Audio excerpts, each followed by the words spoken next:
Hay una experiencia por la que finalmente todos vamos a pasar, en la que pues somos tocados, somos cambiados, y esa experiencia es la muerte de una persona cercana. A veces pues nos toca ir al funeral, al entierro, y vemos cómo pues ponen un ataúd y desciende, después va cayendo la tierra,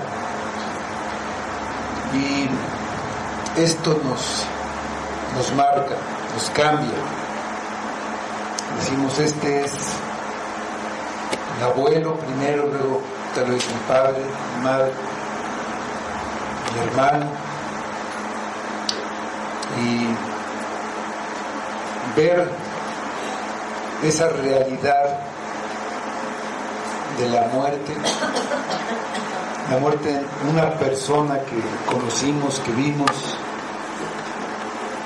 y meditar en pues que llega a su fin y que es real, esto nos cambia, nos hace ver la vida y las cosas de una manera diferente. En el pasaje que vamos a estudiar el día de hoy, el que está muriendo, el que murió y el que es depositado en una tumba es nuestro Cristo, nuestro Señor. Está siendo puesto ahí en este lugar. Dice el Evangelio de Marcos, el capítulo 15, versículos 42 a 47.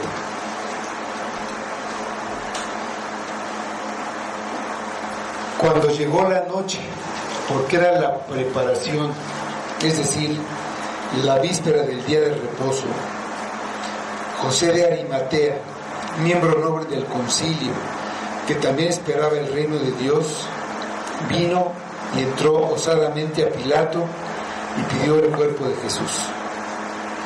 Pilato se sorprendió de que ya hubiese muerto, y haciendo venir al centurión, le preguntó si ya estaba muerto. E informado por el centurión, dio el cuerpo a José, el cual compró una sábana y quitándolo, lo envolvió en la sábana y lo puso en un sepulcro que estaba acabado en una peña, e hizo rodar una piedra a la entrada del sepulcro. Y María Magdalena y María, madre de José, miraban dónde lo ponían. Vamos a orar.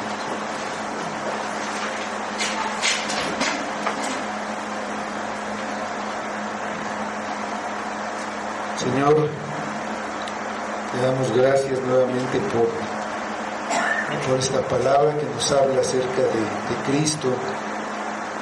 Hemos llegado a lo largo del tiempo de estudio al final de la vida de Cristo, y es el punto culminante del Evangelio, su muerte. Te pedimos, Señor, que podamos meditar en esto adecuadamente y que podamos ver en esta muerte y sepultura de Cristo lo que necesitamos ver acerca de Él, lo que no hemos visto, que tú nos reveles a Cristo lo que Él ha hecho a nuestro favor ahí en esa muerte en la cruz. Te pedimos que obres con tu Espíritu en todos nosotros, en todos los que están presentes, que estés aquí tú con nosotros, explicando tu palabra, ayudándonos a recibirla de una manera que solo puedes hacer tú por medio de tu Espíritu, para que llegue al fondo de nuestro corazón y ahí haga fruto, sea una semilla que sea sembrada en buena tierra y dé fruto, el fruto que tú esperas, fruto de arrepentimiento, fruto de salvación, que solo tú puedes lograr y hacer. Ayúdanos, Padre, ponemos el culto en tu mano para que tú lo prosperes y sea de bendición para tu iglesia. Lo pedimos en nombre de Cristo. Amén.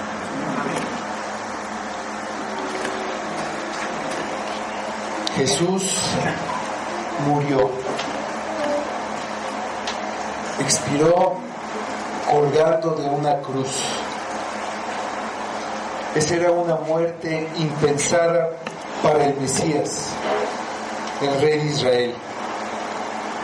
Para los judíos, como lo decía la ley, que era colgado de un madero era maldito por Dios. Y por esa razón no debía pasar la noche en el madero. La ley, la parte de la ley que dice eso es el libro de Deuteronomio, capítulo 21, versículos 22 y 23, que dice: si alguno hubiere cometido algún crimen digno de muerte y lo hiciereis morir y lo colgareis de un madero, no dejaréis que su cuerpo pase la noche sobre el madero. Sin falta lo enterrarás el mismo día, porque maldito por Dios es el colgado, y no contaminarás tu tierra que Jehová tu Dios te da por heredad. Para los gentiles, los romanos, los griegos y todas las naciones de la antigüedad, la crucifixión era un castigo para los peores criminales o para los esclavos. Era una muerte humillante. A veces la consideraban indigna de un ser humano. El que moría de esa manera no merecía más que lástima y desprecio. Nadie en su sano juicio creería que Dios pudiera morir, y menos de esa manera. Cosas sorprendentes y singulares ocurrieron en la muerte de Cristo. Mediante su crucifixión, mediante su muerte, cambió la manera en que el ser humano se relaciona con Dios. Ya no es necesario tener intermediarios como eran los sacerdotes, y ya no eran necesarios los sacrificios de animales que se presentaban en el altar, en el templo, debido a que Dios mismo había hecho un sacrificio perfecto. El Cordero de Dios murió en lugar de pecadores. Su sangre fue presentada por el sacerdote eterno. Ese sacerdote era el mismo Cordero. Fue presentada esa sangre en el santuario celestial como símbolo de la aceptación de parte de Dios del sacrificio perfecto de Cristo. El velo del templo se rasgó en dos, de arriba abajo, dejando libre el acceso al lugar santísimo que hasta ese momento estaba fuera del alcance humano. Sin embargo, muy pocos pudieron ver y entender lo que pasó con la muerte de Cristo en la cruz.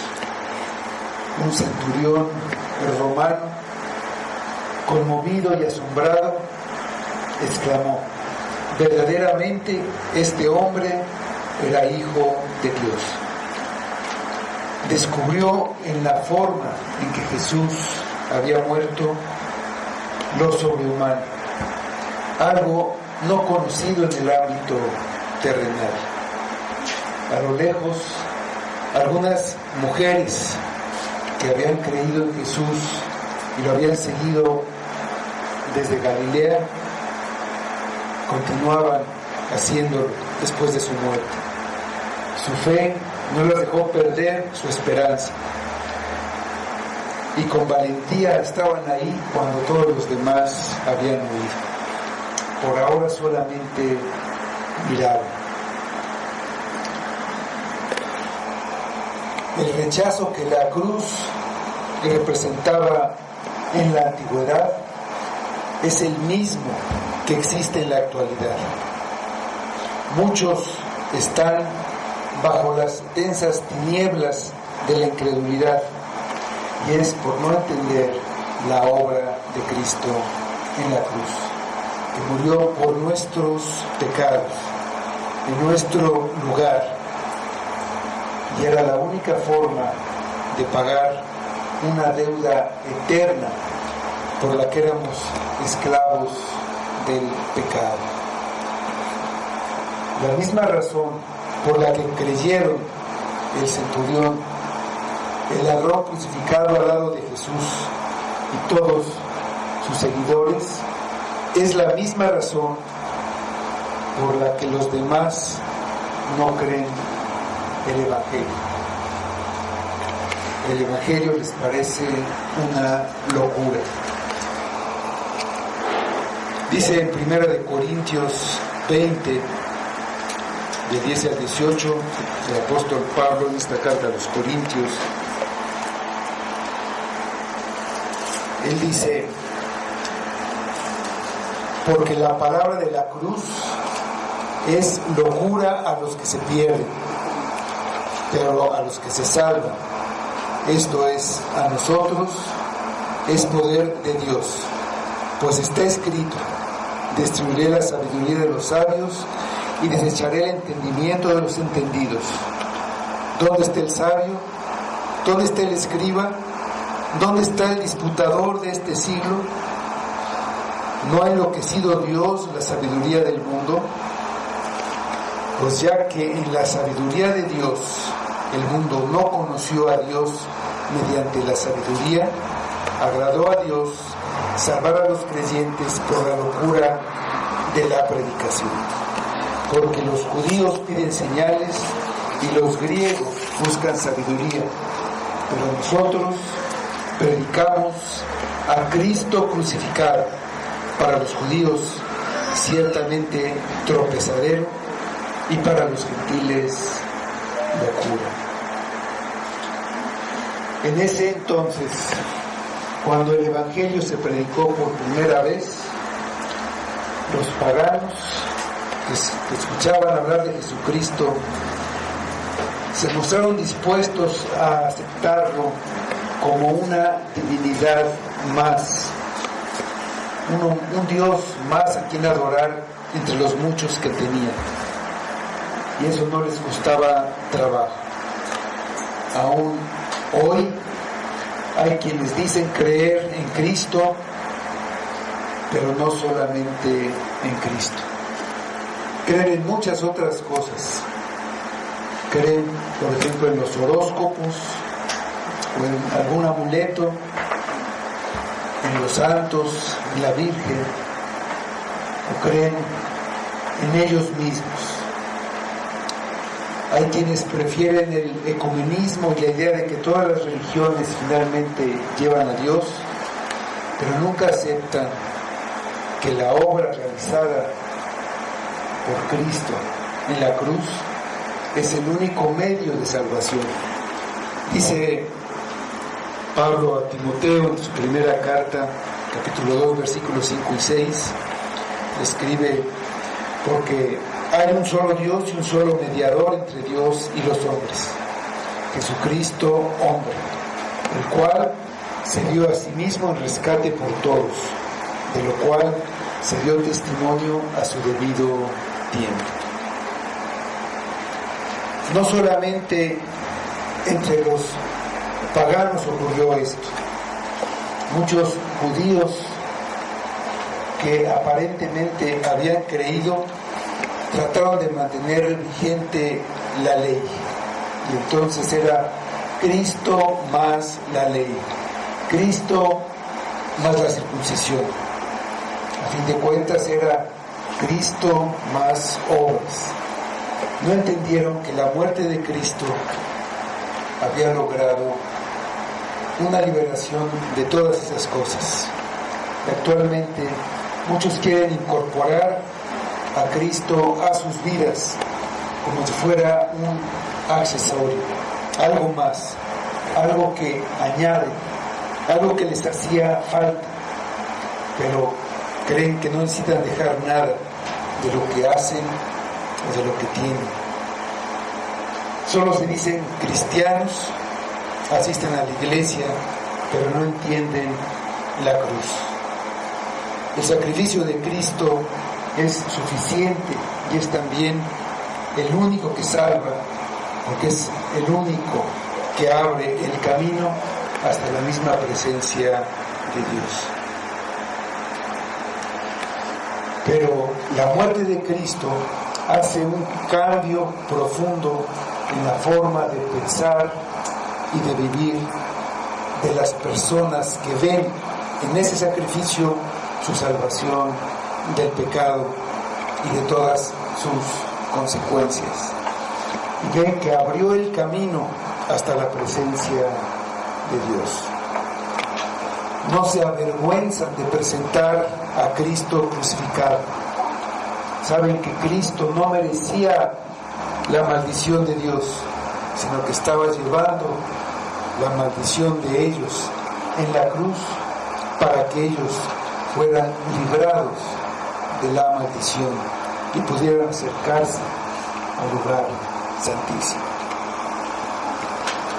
El amor que Cristo demostró al ir a la cruz en su lugar produce en ellos una nueva forma de vivir.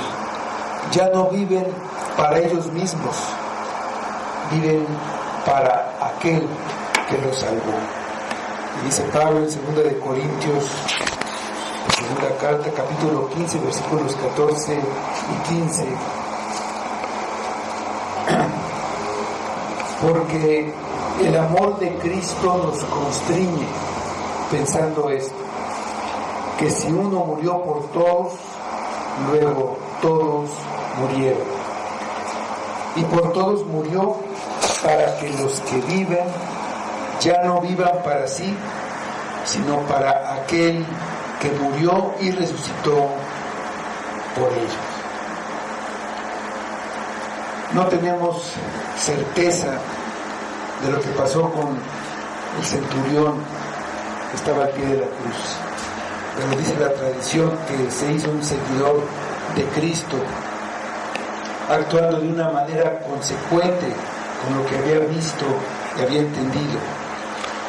Ya no le importó perder su posición de mando ni ninguna otra cosa, sino vivir por el Hijo de Dios que había reconocido ahí en la cruz muriendo. Después lo hicieron muchos de los que presenciaron la crucifixión mediante la predicación de Pedro, reconociendo que ellos eran los que habían crucificado a Cristo. El mismo Pedro era uno de los discípulos que había huido y había negado conocer a Cristo por temor. Pero después de entender la muerte de Cristo, cambió su temor en valentía y fue a testificar delante del concilio que había condenado a muerte a Cristo. También muchos de los sacerdotes creyeron, nos revela el libro de los Hechos, creyeron sin importar que pudieran perder su posición o sus riquezas. Hay un cambio que produce ver la muerte de Cristo.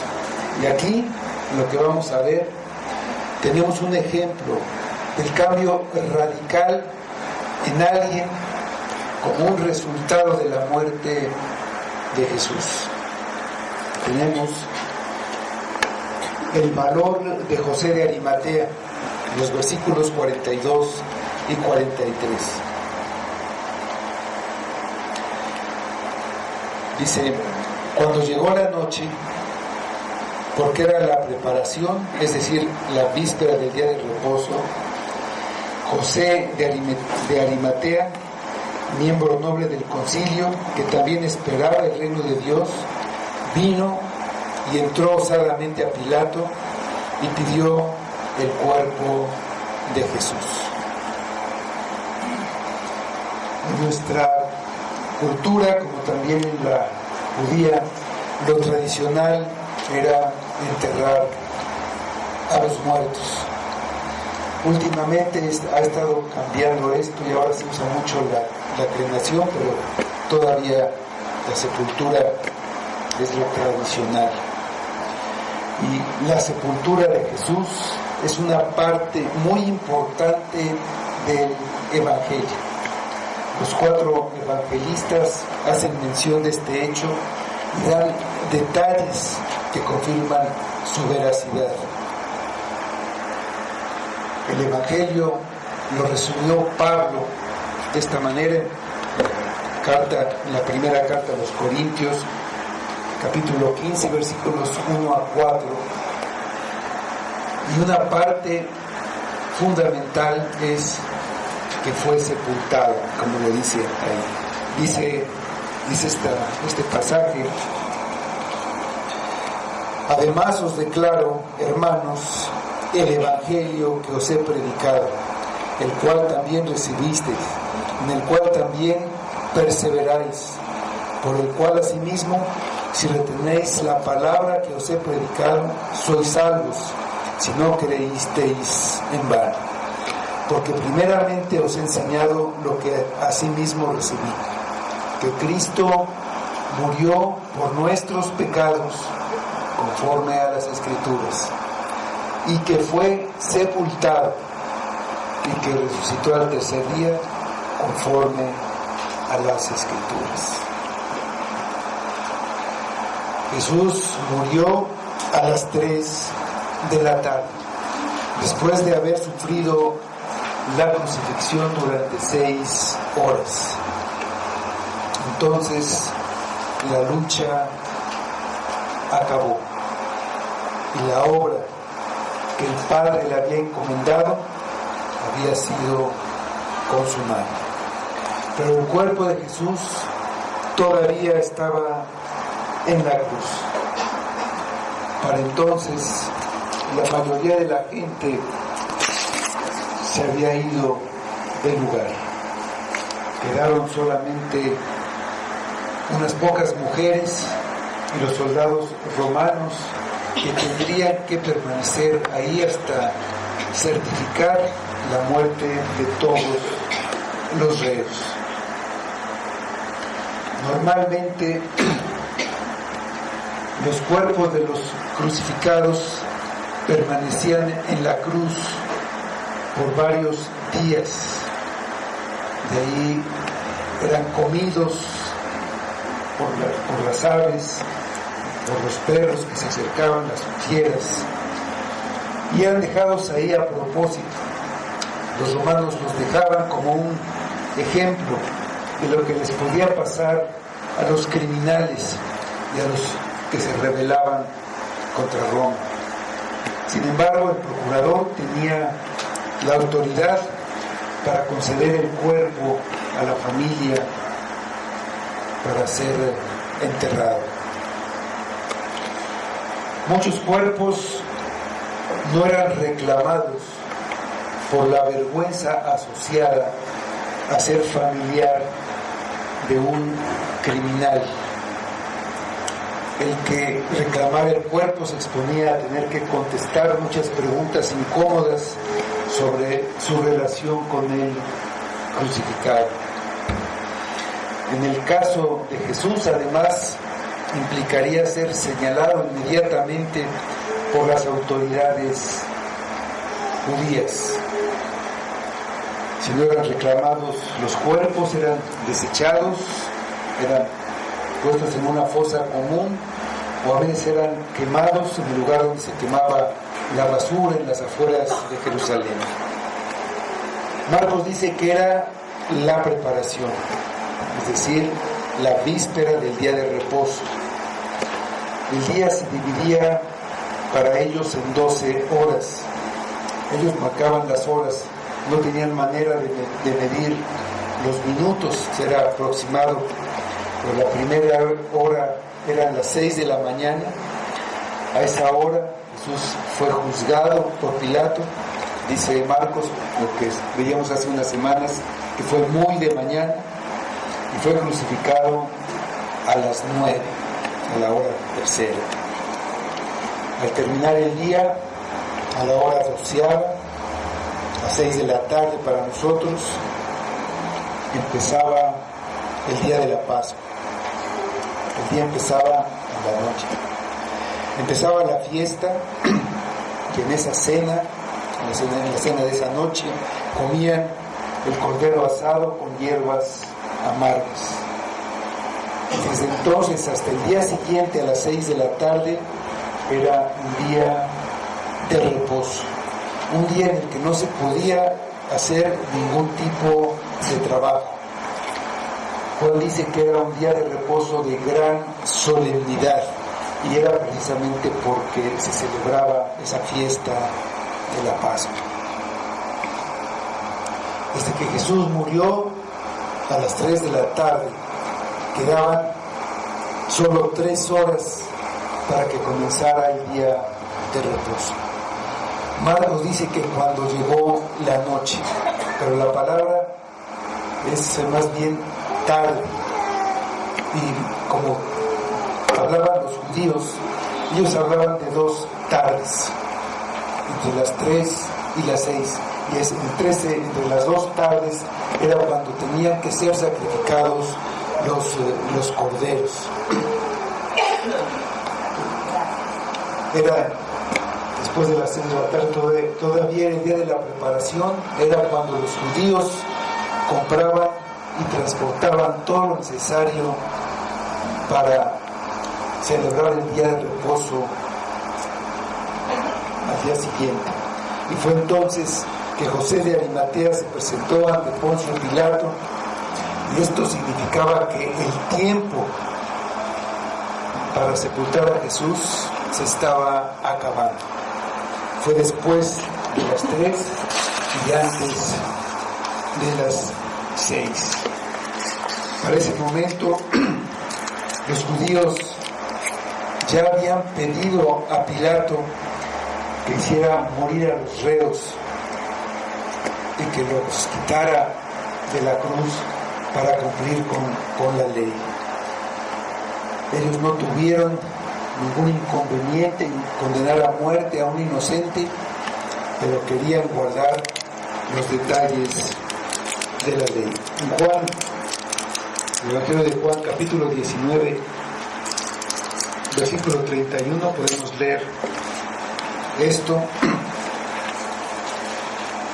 Dice ahí Juan: entonces los judíos, por cuanto era la preparación de la Pascua, a fin de que los cuerpos no quedasen en la cruz en el día de reposo, pues aquel día de reposo era de gran solemnidad, rogaron a Pilato que se les quebrasen las piernas y fuesen quitados de allí. Los dirigentes judíos le pidieron a Pilato que rompieran las piernas de los condenados. Esta práctica de fracturar las piernas por medio de un garrote o un mazo tenía el propósito de acelerar la muerte, dado que las piernas ya no sostenían el peso del cuerpo. A partir de ese momento era sostenido únicamente por los clavos en las manos, y se hacía muy difícil, casi imposible respirar, además de muy doloroso, y entonces venía la muerte por asfixia, no podían respirar. Era un tormento inimaginable, pero producía una muerte rápida.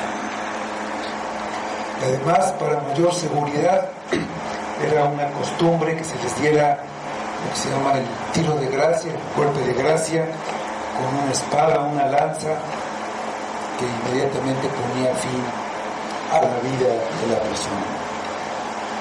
Como sabemos también por el Evangelio de Juan, quebraron las piernas a los 2 ladrones que fueron crucificados al lado de Jesús, pero a él solo le traspasaron el pecho con una lanza. Y esto también sirvió para que se cumpliera la Escritura. Dice en Números, el libro de Números, capítulo 9, versículo 12,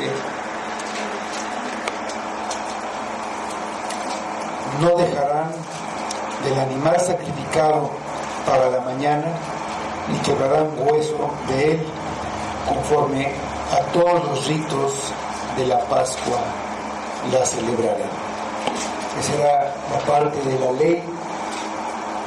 Era una profecía también que se cumpliría en la cruz. En uno de los salmos, que es el Salmo 22, dice que es un libro, cuando dice David, pero del Mesías: contar puedo todos mis huesos. Hay otra profecía en Zacarías 12:10 que dice: y derramaré sobre la casa de David y sobre los moradores de Jerusalén espíritu de gracia y de oración, y mirarán a mí, a quien traspasaron, y llorarán como se llora por hijo unigénito, afligiéndose por él como quien se aflige por el primogénito.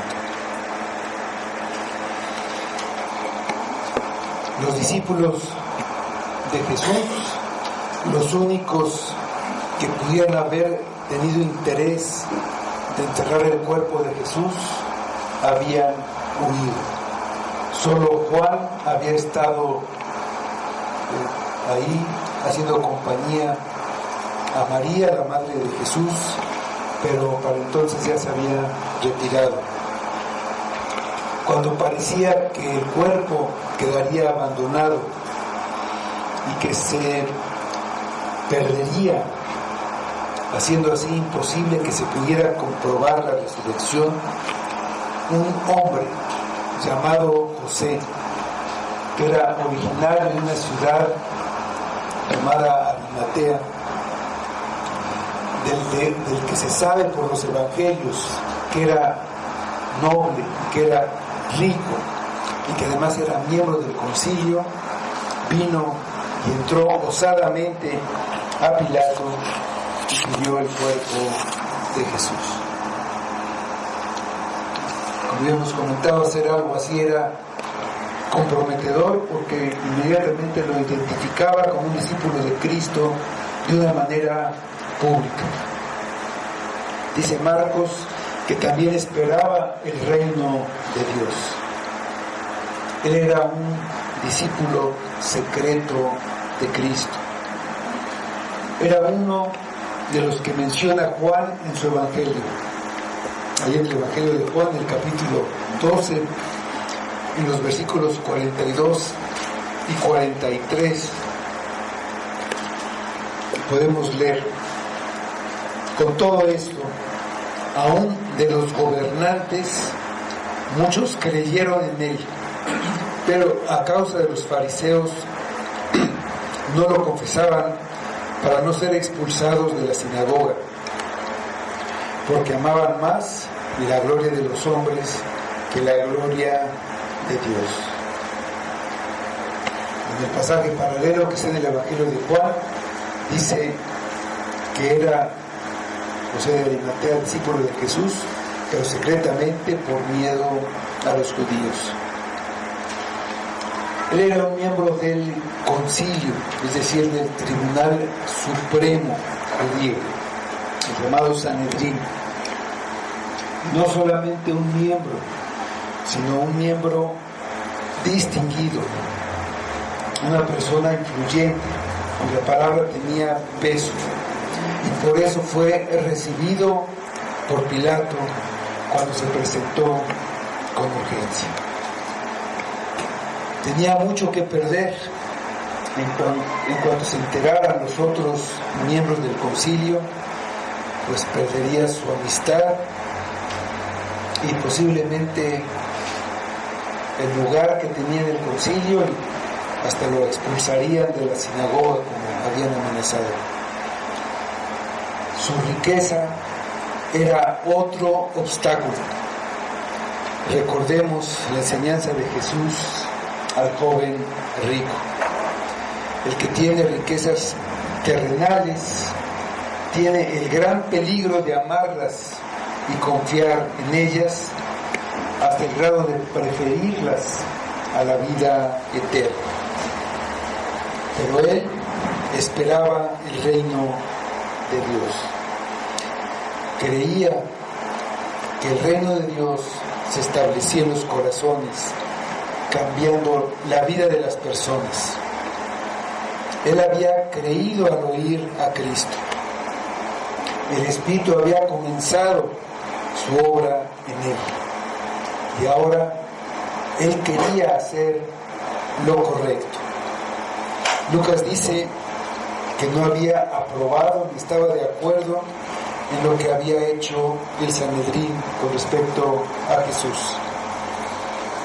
Pero ante la decisión de todos los demás, no pudo hacer nada, y de hecho la Escritura no menciona que haya dicho siquiera algo. Pero ahora hubo un cambio total en él. Al ver a Jesús muerto en la cruz, al verlo ahí colgado, recordó las palabras y las obras de Jesús en los días anteriores. Recordó sus palabras en la cruz y los milagros que ocurrieron ahí en el Monte Calvario. Y entonces se volvió osado, atrevido, se volvió valiente y se dirigió a Pilato y le pidió el cuerpo de Jesús. Necesitó de mucho valor. Pilato odiaba a los judíos y estaba molesto con ellos porque lo habían presionado hasta obligarlo a hacer lo que ellos querían. Solamente unas horas antes se había negado a cambiar el letrero que había puesto sobre la cruz y no tenía el menor deseo de complacerlos. Pero a José no le importó el riesgo de hacer enojar a Pilato, tampoco de molestar al Sanedrín al confesar con su petición de que era un discípulo. En esos momentos hay un gran contraste entre el comportamiento de los 11 más cercanos a Jesús, de los que solamente uno se atrevió a presenciar cómo Jesús moría por ellos, y José. La muerte de Cristo tuvo un impacto muy fuerte en su conciencia e inmediatamente se convirtió en el primer discípulo en identificarse públicamente con el crucificado. En estos detalles y en esos pequeños detalles se ve a un verdadero discípulo de Cristo. Un verdadero discípulo de Cristo no se avergüenza del Evangelio ni de ser identificado como discípulo. Todo lo demás queda en un lugar secundario. Su prioridad es honrar a su Salvador, adorarlo sin importar si alguien se enoja. Hay un cambio que puedes ver en ti, hay un fruto que te diga a ti que eres de Cristo. El fruto de la cruz no es solamente una conversión inicial, son las transformaciones que siguen, de tal manera que una fe escondida sale a la luz. Y fue en el momento de la muerte de Jesús que José, cuando parecía que todo estaba perdido, se esforzó para servir a Cristo. La muerte no apagó su lealtad, sino que inflamó su amor. ¿Qué de nosotros? ¿La muerte de Cristo ha hecho algo en nosotros? ¿Nos gloriamos en su muerte?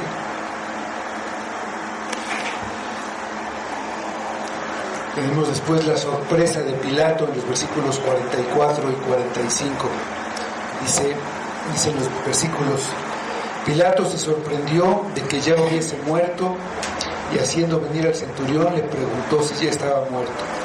E informado por el centurión, dio el cuerpo a José. Cuando José de Arimatea pidió el cuerpo de Jesús, Pilato se sorprendió de que hubiera muerto tan pronto. Con frecuencia los crucificados tardaban hasta días en morir. Solamente habían pasado 6 horas.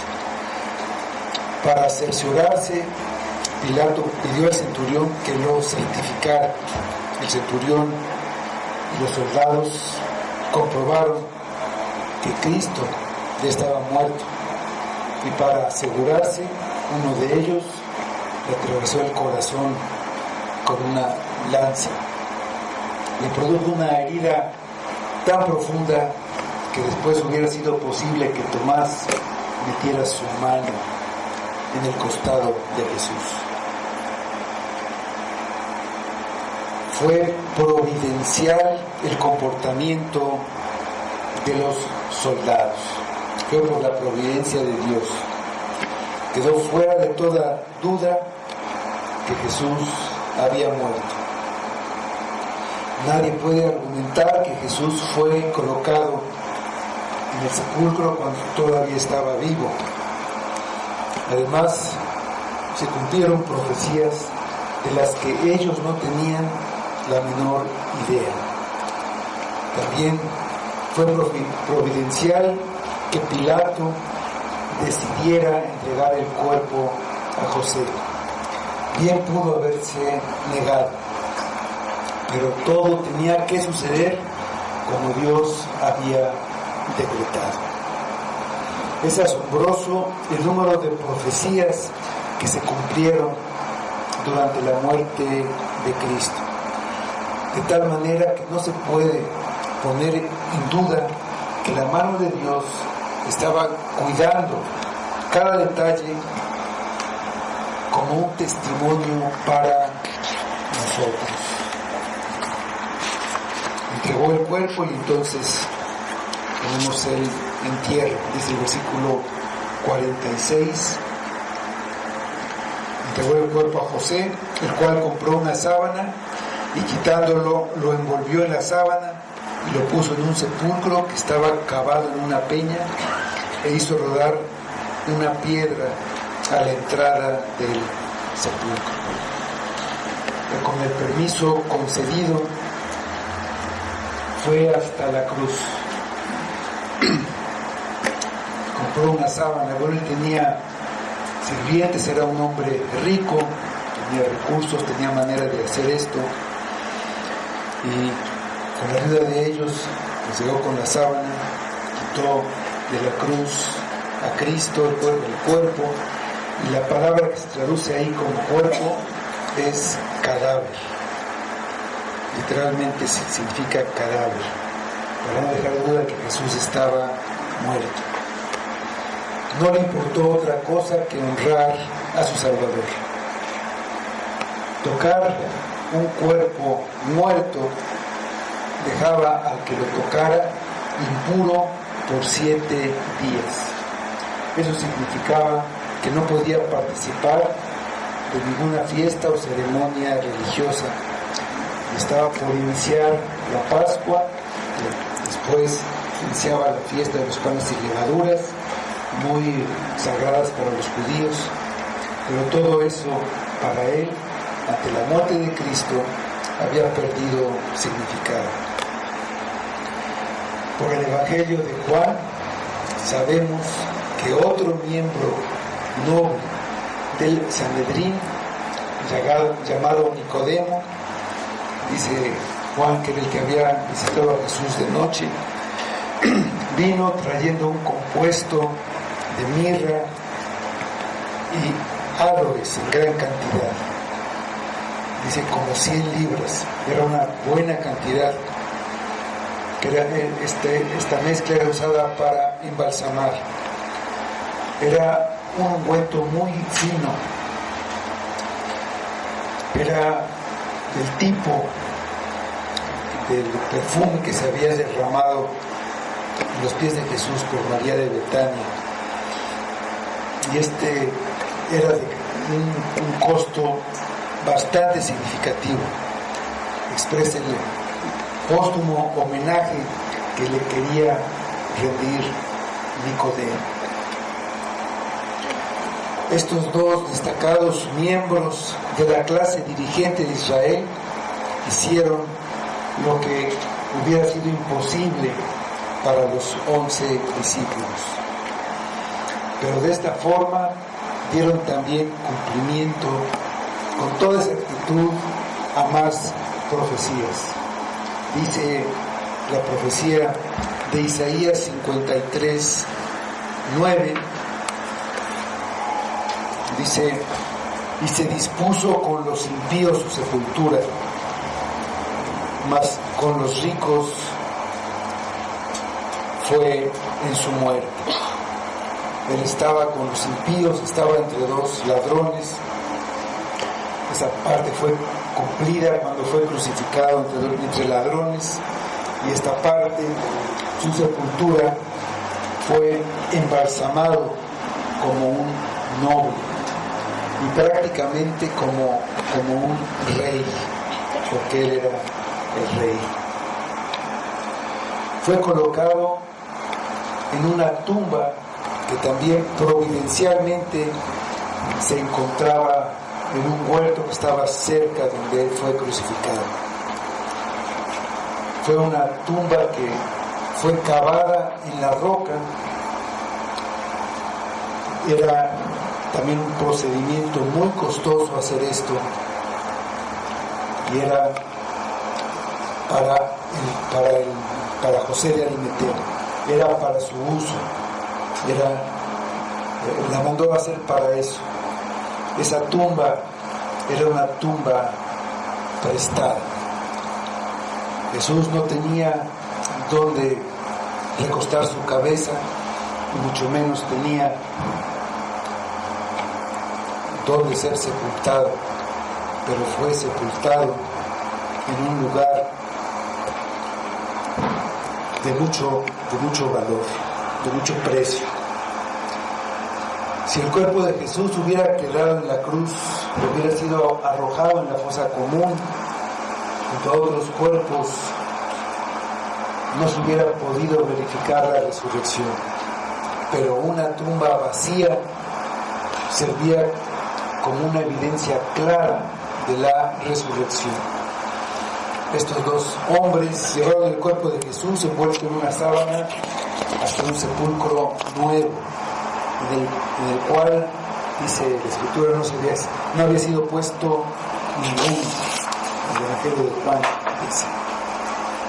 Cuando terminaron, hicieron rodar una gran piedra hasta la entrada del sepulcro, dejándolo sellado. La piedra estaba ahí específicamente para eso. Había una canaleta con un pequeño desnivel, de manera que era muy fácil empujarla hacia abajo, dejarla en su lugar, o solo empujarla un poco, pero sería muy difícil empujarla para hacerla subir el desnivel, para dejar libre el paso. Para ellos, la muerte fue el triste final de su amado Señor. No sabían del alcance enorme de su muerte. Quitar el pecado del mundo, dejando el pecado ahí en la tumba. Pero él no sabía del alcance de la resurrección, que daría todo el sentido a la muerte de Jesús.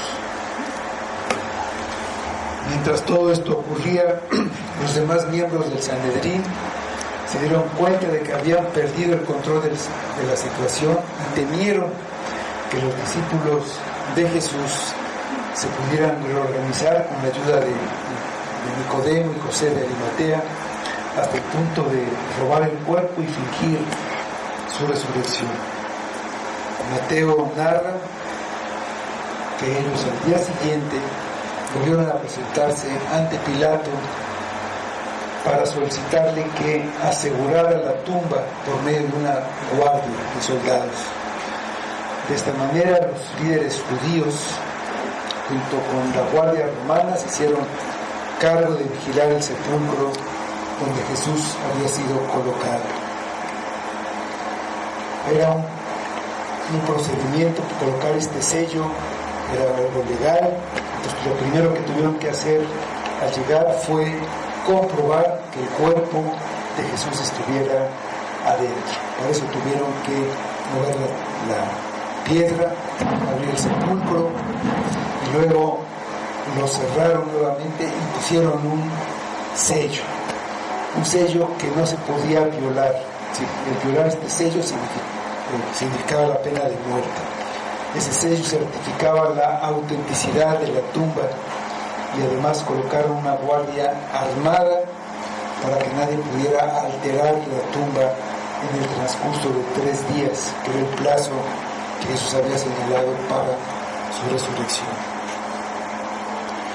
Si el cuerpo no hubiera estado en ese mismo momento, lo hubieran proclamado, hubieran tenido pues un gran triunfo. Después, cuando se enteraron que el cuerpo de Jesús no estaba en el sepulcro, los principales sacerdotes y ancianos dieron dinero a los soldados para que mintieran, diciendo que los discípulos habían venido de noche mientras ellos dormían y habían robado el cuerpo. Pero ningún intento de desacreditar la resurrección ha tenido éxito, como la increíble versión de que las mujeres fueron después a otra tumba y por eso la encontraron vacía. Vamos a ver, fueron testigos. Está en el versículo 47. Dice: María Magdalena y María, madre de José, miraban donde lo ponían. Desde que Jesús estuvo en la cruz, hubo testigos que presenciaron todo el proceso hasta que se colocó la piedra que sellaba el sepulcro. 2 mujeres, María Magdalena y María, madre de José, miraban donde le ponían, por lo que no se puede decir que se equivocaron al regresar a la tumba. La razón por la que encontraron el sepulcro abierto y vacío no fue porque se hubieran equivocado de lugar, sino porque Jesús había resucitado. Se mantuvieron siempre a cierta distancia porque no habría sido correcto que ellas se mezclaran, según las costumbres judías, con los hombres del Sanedrín, con Nicodemo y con José. Ellas regresarían con la intención de dar más cuidados al cuerpo que fue sepultado apresuradamente, lo que serviría para dejar constancia del cumplimiento de una profecía señalada por Cristo como la única señal a esa perversa generación que no quería creer y que pedía señales. En Mateo 12, versículos 38 a 41,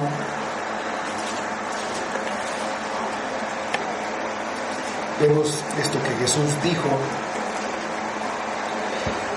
Dice: entonces respondieron algunos de los escribas y de los fariseos, diciendo: Maestro, deseamos ver de ti señal.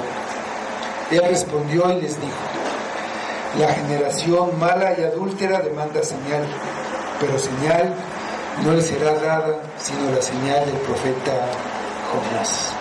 Porque como estuvo Jonás en el vientre del gran pez 3 días y 3 noches, así estará el Hijo del Hombre en el corazón de la tierra 3 días y 3 noches.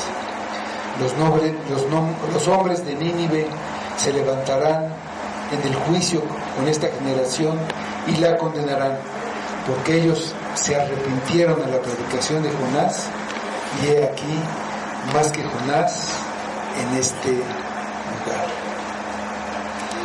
El cumplimiento de las profecías sigue adelante.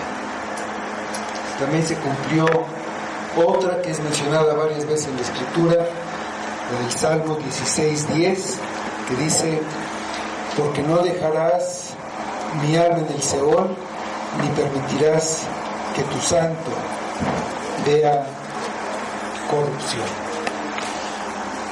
Jesús fue sepultado. Nos da miedo el pensamiento de la muerte. A veces tememos la muerte.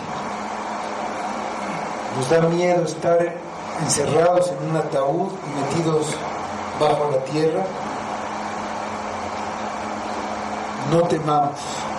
Cristo santificó la tumba con su estancia. La maldición que era la muerte, que era una maldición por el pecado, la venció. Convirtió la tumba en un lugar de descanso para el creyente. El creyente no muere, duerme, esperando que Cristo regrese para despertar. La muerte de Cristo nos da valor porque Él murió por nosotros. Dios quiso dejar testimonio, y así como señales acompañaron a los que predicaban, señales milagrosas. Los milagros no ocurren generalmente. Esos son milagros, y era para comprobar que ellos venían de parte de Dios. Todos estos milagros, todas estas profecías cumplidas son para nosotros, para que creamos en Cristo. ¿Qué ha producido en ti la muerte y la sepultura de Cristo? Si no han producido un cambio significativo, si no te han dado valor para vencer el pecado, para vivir de otra manera, si no te han dado valor para no ser un discípulo secreto, si no han producido a ti el deseo de honrar y adorarlo como lo más importante en tu vida, todavía no has visto la cruz de Cristo.